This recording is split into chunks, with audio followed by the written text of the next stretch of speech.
अगर आज जिंदा होता तो मोदी के लिए बन जाता सबसे बड़ी मुसीबत। खुफिया एजेंसी भी नहीं दे पाती इसकी दहशत का जवाब। शरीर ऐसा कि हवा में उड़ जाए, पल भर में जंगल में खो जाए, हिम्मत ऐसी कि दुनिया झुक जाए। अपनी ताकत से दुनिया को कर दिया था हैरान। वो इंसान की खोपड़ियों से खेलता था फुटबॉल, जंगल में हाथी का करता था शिकार, पीएमओ में चलती थी हुकूमत, बॉलीवुड में भी मचा दिया था हाहाकार। वैसे तो भारत के इतिहास में कई अपराधी आए और कई मारे गए, लेकिन एक अपराधी ऐसा भी हुआ जिसके खौफ में तमाम खुफिया एजेंसियां थी। उसके खौफ के सामने उस वक्त की सरकारों को भी झुकना पड़ा था। उसकी मूछें उसकी पहचान हुआ करती थी, दुबला पतला शरीर, हाथ में हथियार और लंबी लंबी मूछें। उसका ये रूप 80 के दशक में पुलिस के लिए सबसे बड़ा सिरदर्द बन चुका था। दक्षिण के जंगलों से उसने पूरी तरीके से दहशत फैला दी थी। कभी किसी पुलिस अफसर की हत्या तो कभी किसी फिल्म स्टार की किडनैपिंग। इतना ही नहीं, सबसे शक्तिशाली जानवर हाथी को तो वो अपना सबसे बड़ा दुश्मन समझता था। बताया जाता है कि इस डाकू ने अपने जीवन में करीब 2000 से ज्यादा हाथियों को मौत के घाट उतार दिया था। बताया जाता है कि इसने 17 साल की उम्र से ही जंगलों में हाथियों को मारकर उनके दांत को बेचना शुरू कर दिया था। धीरे धीरे वो इस काम को आगे बढ़ाता गया। उसके बाद जंगल ही इस डाकू का घर बन गए। बेहद छोटी सी उम्र में उसने जंगल को अपना गैंग तैयार कर लिया था। इनका काम था कि जंगलों से हाथी के दांत और चंदन की लकड़ी को तस्करी करना। जंगल में इसके गैंग ने 2000 से ज्यादा हाथियों को मार दिया था और उनके दांत महंगी कीमतों पर विदेश में सप्लाई कर दिए थे। इस डाकू का नाम था वीरप्पन।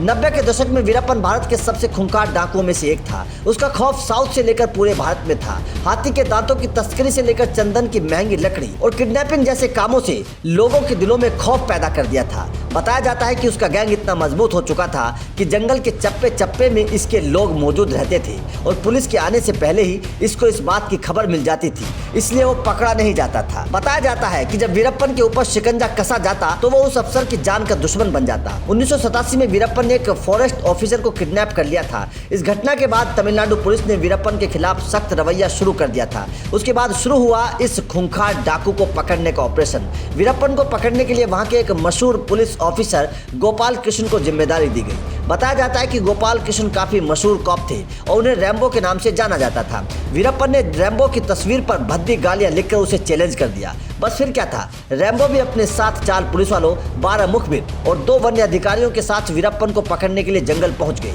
लेकिन वीरप्पन को इस ऑपरेशन का पहले से ही पता चल गया था। साजिश के तहत उसने इन लोगों के रास्ते में लैंडलाइन बिछा दी। बताया जाता है कि इस ब्लास्ट में रैम्बो समेत सभी 21 लोग मारे गए थे।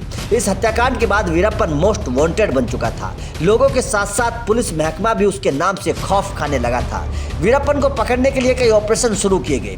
पैसा पानी की तरह बहाया गया, लेकिन वीरप्पन का कहर था कि खत्म नहीं हो पा रहा था। वीरप्पन के जंगलों से जुड़े किस्से इतने खौफनाक हैं कि सुनकर रोंगटे खड़े हो जाते हैं। कहते हैं कि इस खूंखार डाकू ने एक वन्य अधिकारी को आत्मसमर्पण करने के लिए अपने जाल में फंसाया और फिर उसका कत्ल कर दिया। इसके बाद उसने इस फॉरेस्ट ऑफिसर के सर को धड़ से अलग कर दिया और फिर उस ऑफिसर की खोपड़ी के साथ फुटबॉल खेलने लगा। इतना ही नहीं, एक बार पुलिस से बचने के लिए इसने अपनी बेटी का गला दबाकर हत्या कर दी थी। बताया जाता है कि एक बार पुलिस की टीम इसको गिरफ्तार करने के लिए इसके काफी करीब पहुंच गई थी। उस वक्त ये अपनी 2 महीने की बेटी के साथ था। बच्ची अचानक रोने लगी। पुलिस बच्ची की आवाज के साथ आगे बढ़ रही थी, तभी इसने अपनी बच्ची का गला दबा दिया ताकि बच्ची के रोने की आवाज से गिरफ्तार न हो पाए। इस बात से आप वीरप्पन के खूंखार होने का अंदाजा लगा सकते हैं। लेकिन पुलिस अफसर ही नहीं बल्कि फिल्म स्टार्स भी वीरप्पन के खौफ खाते थे।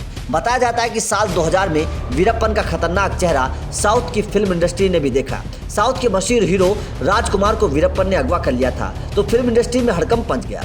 पूरे देश में इस खबर ने सनसनी फैला दी। बताया जाता है कि करीब 100 दिनों तक इसने राजकुमार को अपने कब्जे में रखा और फिर इसका कोई कुछ नहीं बिगाड़ सका। किडनैपिंग के बदले सरकारों से अपनी मांग मनवा रहा था। जब इसकी पूरी मांगे हो गई तब जाकर इसने एक्टर राजकुमार को आजाद किया। इन तमाम बातों के बाद साल 2003 में तमिलनाडु सरकार ने एक स्पेशल टास्क फोर्स बनाई। इस टास्क फोर्स के चीफ थे विजय कुमार। वो जानते थे कि वीरप्पन को जंगल में पकड़ना नामुमकिन है।